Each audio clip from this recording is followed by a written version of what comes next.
O NFA Cast é mais do que um canal de comunicação. Será uma ponte para conectar histórias de mulheres inspiradoras e transformar realidades no agronegócio. É o compromisso do NFA em promover a participação feminina no setor, criando um legado de liderança e inovação. Comigo aqui no estúdio está a diretora executiva do canal Terra Viva, Cris Bertelli, que cedeu a sua casa para a realização do programa. Obrigada, Cris. Eu agradeço, Maria. Hoje o NFA Cast recebe Maria Antonieta Guazelli, uma liderança que vem transformando o agronegócios com visão estratégica e tecnológica. Formada em TI, ela assume a gestão da fazenda familiar e multiplicou a produção leiteira, diversificando como culturas: café, soja, milho e eucalipto. Atualmente está na segunda gestão como presidente do NFA. Bem-vinda, Maria Antonieta. Muito obrigada, agradeço bastante a oportunidade e o convite de estar aqui. Maria Antonieta, você trabalhou em TI por 30 anos. Como você aplicou os seus conhecimentos em tecnologia e análise de dados na gestão da produção leiteira? Eu acho que a área de TI ela traz uma experiência e um conhecimento que pode ser aplicado em qualquer setor, especialmente na pecuária leiteira, que quando eu cheguei era tão carente de processos, de integração entre processos, e principalmente a questão de dados, né? Existiam alguns dados, poucos. Hoje a gente tem muito dado, só que não basta ter dados. Nós precisamos transformá-los em informações. Então, tudo isso foi a parte fácil, a parte que eu consegui realmente contribuir com mais rapidez. A outra parte, que foi a parte difícil, foi o não conhecimento. Então, eu não tinha conhecimento nenhum de veterinária, agronomia, zootecnia, e foi muito difícil aprender com a fazenda funcionando, né? A fazenda não podia parar para me esperar. Eu tive que aprender ao mesmo tempo.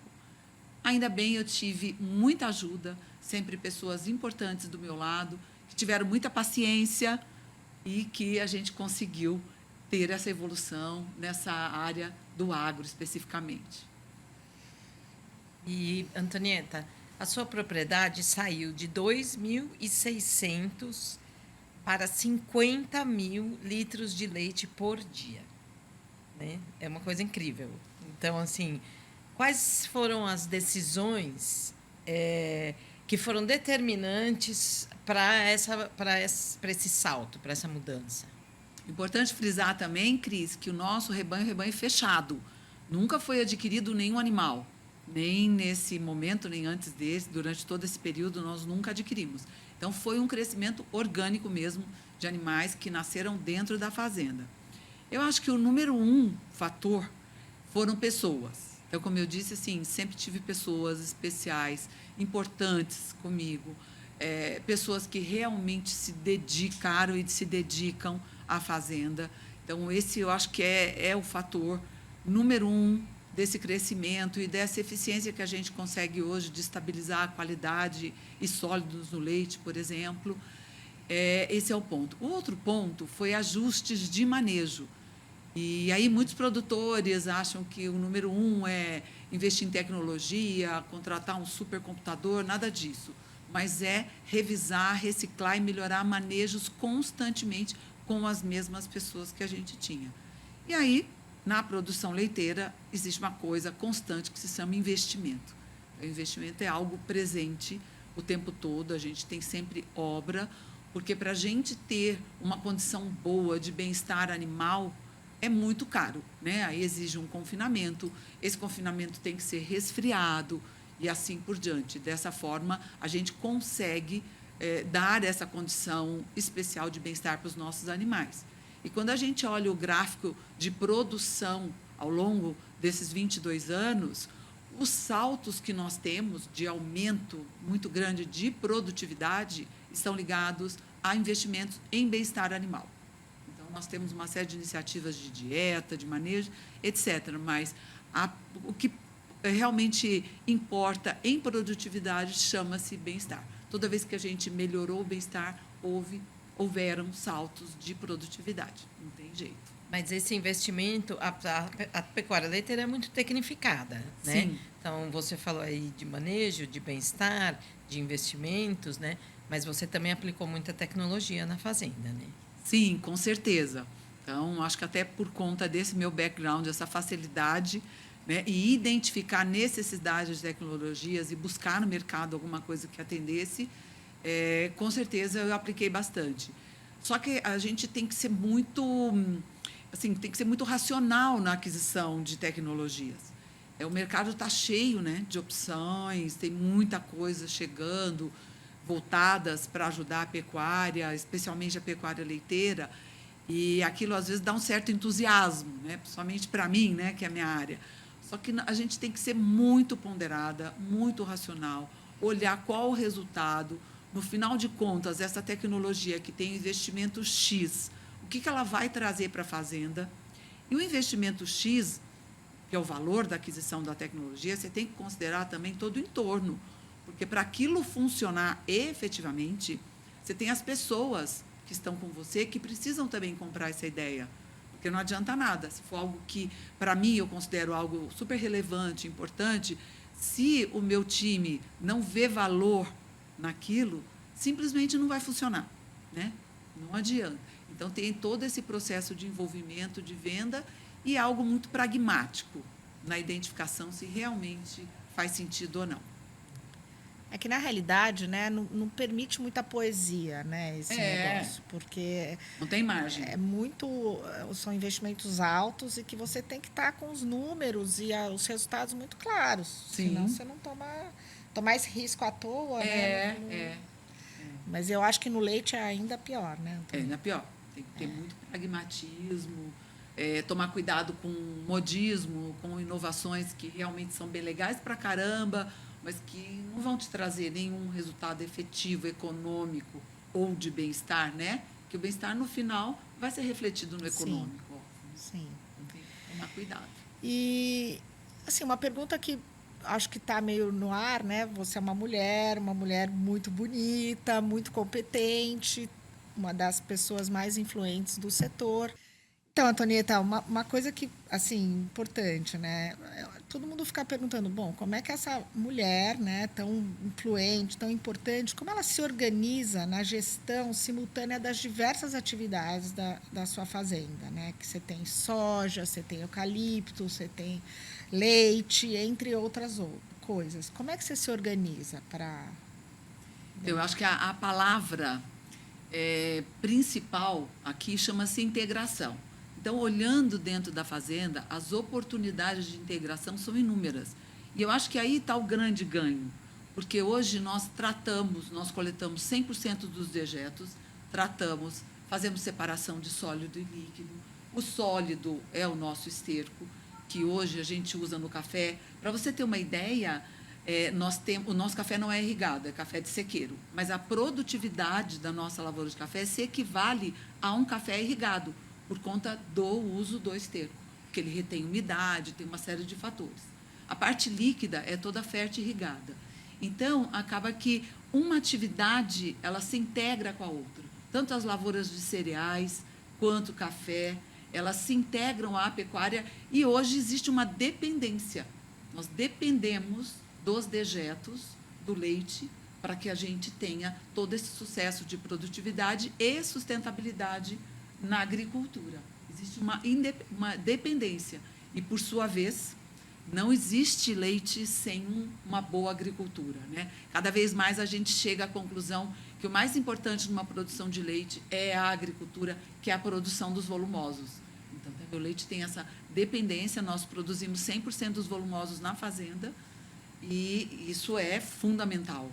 60% do custo do leite hoje é dieta. Tem toda uma integração muito importante, uma dependência. Entendi. É proporcional, né? Quanto melhor a alimentação, a nutrição do animal, a saúde e o bem-estar, maior a produção de leite. Né? Exatamente, então, redução do custo, também, né? Por litro de leite. E, Antonieta, como que você administra? Quer dizer, a gente sabe que você é filha, uma filha presente, a gente já teve a oportunidade e a felicidade de conhecer sua mãe, cozinheira de mão cheia, tem o livro de receitas. Você é mãe, Você é avó, Esposa. esposa, que também fomos no seu casamento, então é um casamento novo, também com uma pessoa do agro. Né? Além de tudo isso, você é produtora de leite, você é presidente do NFA na sua segunda gestão e também é diretora da Abraleite. Então, como é que você administra todas essas... como você equilibra todos esses pratinhos, né? É bem difícil, né? Eu acho que é uma gestão de prioridades. Então, diariamente, às vezes mais de uma vez por dia, a gente tem que fazer escolhas. A gente tem aquele foco, hoje meu foco do dia é X. E aí começar a fazer a gestão de prioridades o tempo todo. E às vezes eu me sinto também um pouco, sabe, pisando em ovos, né? Porque as pessoas que a gente se relaciona, todas têm uma expectativa, todas esperam alguma coisa de você, uma atenção, e realmente é pisar em ovos mesmo, né?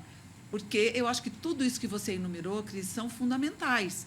Então, por exemplo, a questão das associações. O associativismo nosso, e eu me dedico bastante para ele é fundamental para nós, produtoras rurais. Nós precisamos estar sempre presentes. É através do associativismo que a gente consegue ter alguma influência, tanto na questão de políticas públicas, quanto nas outras questões sociais que a gente está sempre tendo dificuldades, né? Então, através desses grupos é que a gente consegue ter essa força. Então, uma coisa que eu falo muito, o NFA, quando eu entrei no NFA, eu estava começando a minha vida no agro, e foi muito importante. Muito importante por quê? Porque me ensinou um monte de técnicas de agricultura, de tecnologia. Não, nada disso. Óbvio que a gente também aprende bastante coisa técnica lá, mas o mais importante foi o apoio, o suporte. Então, quando eu cheguei, que eu conheci mulheres como você, que já estava lá, né, Cris? E vi, né, conheci a trajetória, e aquilo entra, a gente digere da seguinte forma: dá, né? É possível, né? Se ela conseguiu e ela está aqui bem, tal, então também é possível para mim. Então, eu acho que a grande contribuição, no caso do NFA, para todas as integrantes, e eu já ouvi outros depoimentos semelhantes aos meus, foi aquela questão de ser recebida, aquele aconchego e aquele suporte, assim, pode ir, vai que tá tudo certo, vai dar tudo certo, estamos aqui torcendo por você. Então, veja o quanto isso foi fundamental. No caso da Abraleite, o setor leiteiro é muito heterogêneo, tem uma série de problemas. E eu quero dar a minha contribuição no sentido de evolução desse setor, né? Trazer esse setor um pouco mais tecnificado, um pouco mais estruturado. O leite é um produto do agro que ele não tem a estrutura que tem café, algodão, soja, né? Carne. Então, nós temos um caminho a percorrer. E eu quero dar a minha contribuição para esse setor, que é fundamental para mim, aí entrando de positivista profissional, né? É o meu ganha-pão, é a minha profissão. É ser produtora de leite em primeiro lugar, depois de café, depois da agricultura. Mas o leite é o número 1. Então, são pratinhos múltiplos a serem equilibrados todo o tempo. Eu esqueci de né? Porque, além de tudo isso que ela faz, ela ainda é palestrante. Pois né? é. Então, ela já palestrou no Congresso das Mulheres do Agro, ela já palestrou no Interleite, acho que Congresso da Abraleite. Eu tive o prazer de assistir sua Amanhã palestra. ela vai fazer uma. Então, assim, é muito multifunção, Antônia. E é uma excelente multitasking, palestrante. Obrigada. Que eu já vi. E, assim, com apresentações belíssimas e muito conteúdo, né, Antonieta? E apaixonada pelo que faz. Exato. E sabe um pratinho que eu tenho curiosidade? A questão da familiar, né? Como é que você conduziu diante de tantos desafios, né? Porque eu acho que você nunca parou de trabalhar na sua vida, né? Muitos anos em banco, Sim. né? Num ambiente mega corporativo, que em TI, que ainda te exige muito mais do que... Muito masculino. Muito masculino, É. né? Com certeza quebrou vários paradigmas e, ao mesmo tempo, criou seus filhos, né? Você tem 3 filhos. Isso. E bem criados, né? Eu acompanhei um pouco, super encaminhados profissionalmente. E como é que você conseguiu?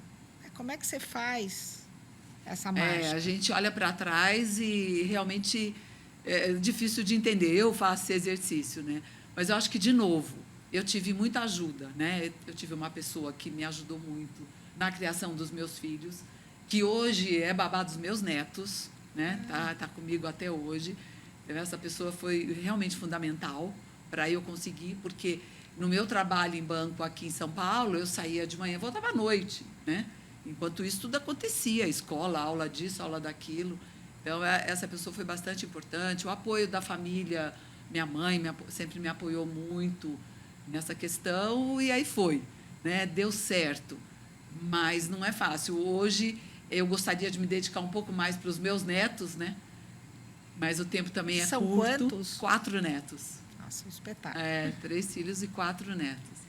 É curto, mas o tempo que eu tenho, eu tento estar com eles, acompanhar, né? Muito gostoso. E é muito diferente, é outra visão, né? Ser mãe é uma coisa, você tem aquela responsabilidade imensa nas tuas costas, e vó não. Vó é curtir.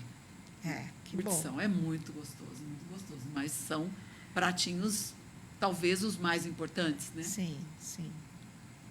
Tem uma coisa, assim, que a gente ainda não te perguntou, né, Maria, que eu acho que, assim, é um negócio de família.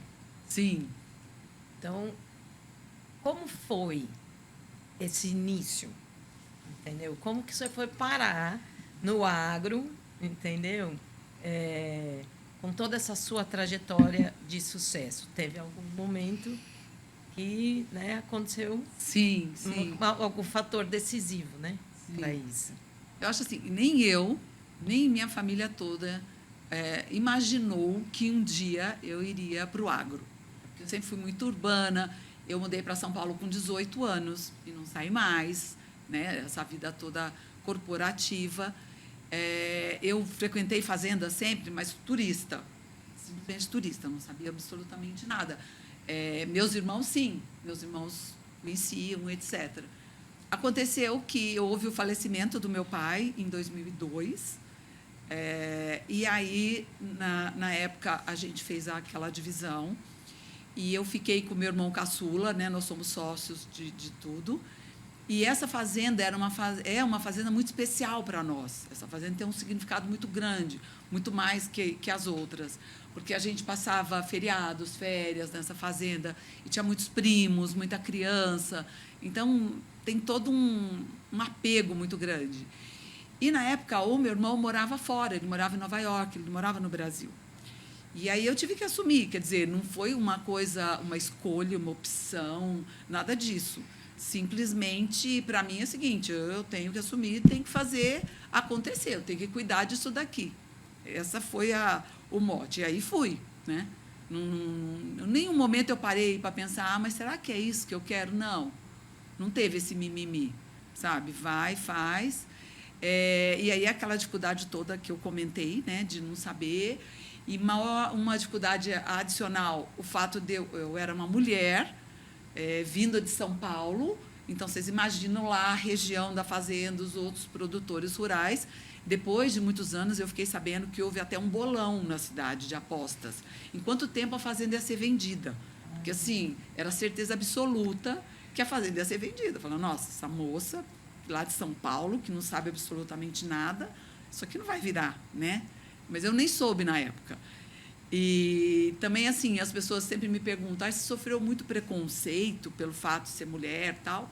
Olha, eu acho que eu sofri muito, mas, sinceramente, eu nem percebi. Eu acho que mais de 90% eu nem percebia, porque meu foco era outro. Eu tinha que aprender, eu tinha que dar conta daquela fazenda, eu tinha que resolver, era só problema, né? Como até hoje, mas hoje já tem mais estrutura, mas é problema, problema, problema, e eu nem percebia. Às vezes que eu percebi, algumas vezes eu percebi, e assim, foi muito ruim, fiquei muito brava, tal. Algumas poucas vezes, né? Então, fiquei meio que anestesiada para essa questão do preconceito, mas sim, claro, até hoje tem, imagina, há 22 anos atrás, né? Você estava tão ocupada que não dava tempo. Não dava né? tempo para ficar cuidando disso. E tem uma coisa, você falou que a fazenda, lá em Boa Esperança, ela é muito especial para vocês. E eu lembro que quando eu estive lá, uma das vezes que eu estive lá, você contou quando o seu pai viu. Ah, é. Conta isso para a Muito gente. legal. Meu pai era um industrial, né? E ele entrou para essa questão do agro na década de 50, sempre em produção de leite, porque ele tinha uma indústria de laticínios, né? E começou essa produção de leite numa outra fazenda, tal. E um dia ele foi passear em Boa Esperança, também numa fazenda de um tio. E aí amanheceu o dia, ele olhou, e dessa fazenda do tio dava para ver a fazenda Palmito, assim, que ela ficava alta. Ele olhou para aquela fazenda e se apaixonou por essa fazenda, que é a fazenda Palmito. E aí falou para um outro tio, falou, não, eu quero comprar essa fazenda, você tem que me ajudar e eu vou comprar essa fazenda. Assim, aí, na época, ele foi até a cavalo lá para ver tudo, ficou apaixonado. E foi, e ele conseguiu comprar a fazenda. Então, foi realmente um amor dele à primeira vista. E aí, então, comprou. Na época, não tinha nem luz elétrica, aquela coisa, né? Só estrada de terra ruim. A casa que tinha na fazenda que nós ficávamos quando era criança era uma casa muito ruim. Era tão ruim, meu pai falava, a casa é tão ruim que é boa. Sabe?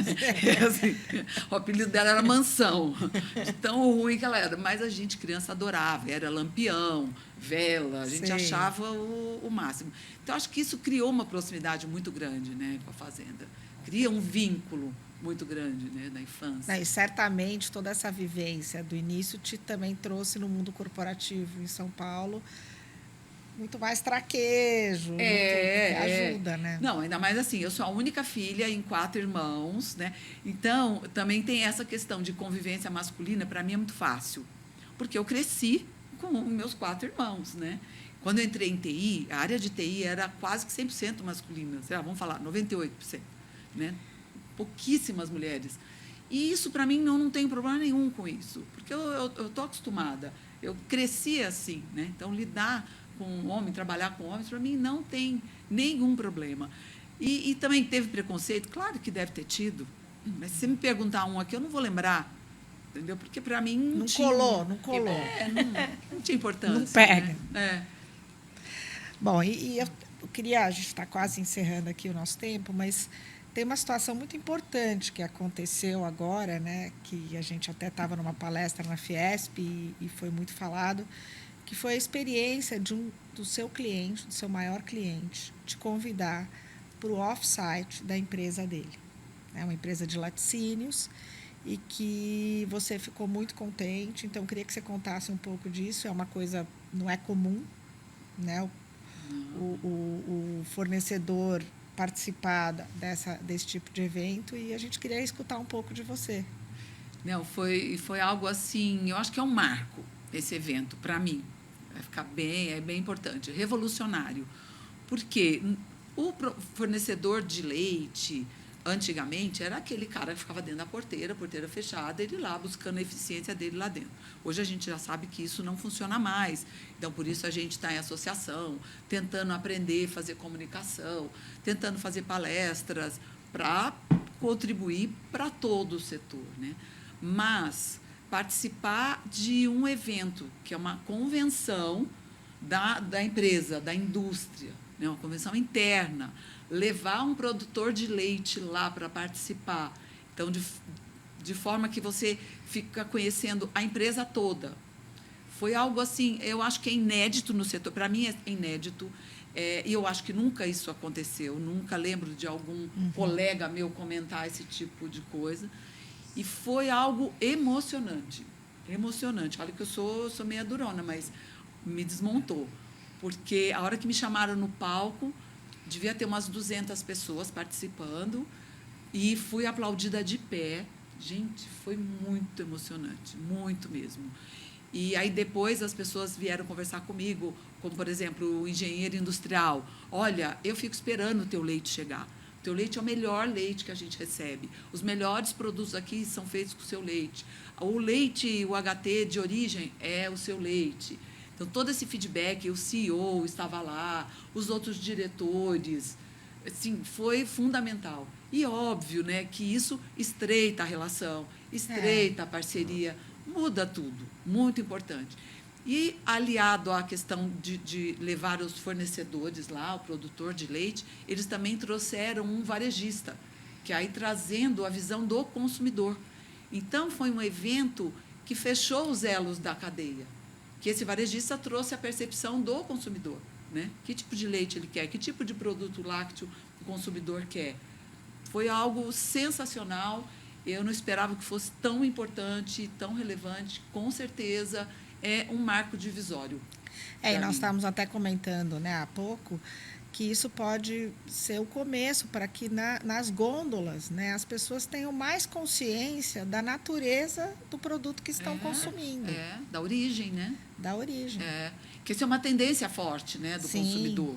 Ele quer saber, esse leite aqui vem de onde, tem bem-estar animal ou não tem, Sim. como é que funciona. Eu acho que isso é uma tendência bem forte. Né? Tanto que já tem algumas embalagens que colocam a foto do produtor, né? Nos Estados Unidos isso é mais comum. Mais comum, mas aqui no Brasil já tem. Tem. A gente gosta porque a gente conhece os produtores. Aí você vai lá e fala, vou comprar essa caixinha do aqui, fulano, que é do fulano. Como eu compro o seu, quando você falava, eu estou entregando e esse leite é o meu. Aí eu chegava, filha, esse é o leite da Antonieta. É isso que a gente tem que comprar. Não, isso é uma tendência forte mesmo. E essa questão humana no produto, né? Os consumidores estão buscando algo, olha, eu estou aqui produzindo leite, estou me dedicando de corpo e alma para fazer o melhor leite para você, né? Esse é o approach moderno do marketing, né? Tem uma coisa que o Tejon fala bastante, que ele falou na nossa última reunião, né? Assim, o agro é feito de famílias, de pessoas. Então, quando o consumidor ou o público urbano ele enxerga a família, né, ele tem a percepção dele muda. Sim. Isso foi produzido por aquela família lá na Serra da Mantiqueira, esse queijo, esse café, esse leite, esse tomate, esse alface. É isso que as pessoas querem, né? Exatamente. Então, acho que a gente chegou ao fim. Né? Uma entrevista maravilhosa, muito obrigada. Eu que agradeço, nossa, inspiradora, muito né, bom, Cris? Muito bom estar aqui com vocês. E assim, a gente costuma fechar com a nossa entrevistada falando algumas palavras para quem vai te assistir, né?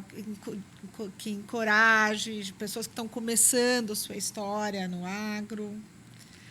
Eu acho assim que o mais importante que eu posso contribuir mais com as pessoas que estão começando é o acreditar.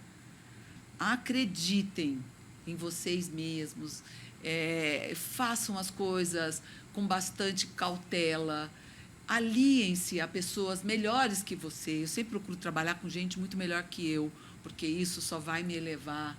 Mas eu acho que a crença, sabe, a vontade embasada numa crença, num objetivo, é muito forte. É muito forte. Aquilo vai ultrapassar inúmeros obstáculos, que é certeza que haverão, mas aquela crença, aquela firmeza, né, naquele propósito, esse eu acho que é o fundamental. Independente do negócio, da cultura, crença. Muito bom. Muito bom. Muito obrigada, Antonieta. Obrigada a vocês. Obrigada, Antonieta. Prazer te receber aqui mais uma vez. Sucesso na sua gestão. Já tivemos juntos na gestão passada. Muito bom demais. Muito obrigada, Cris, mais uma vez, por toda essa ajuda, esse suporte, essa estrutura maravilhosa.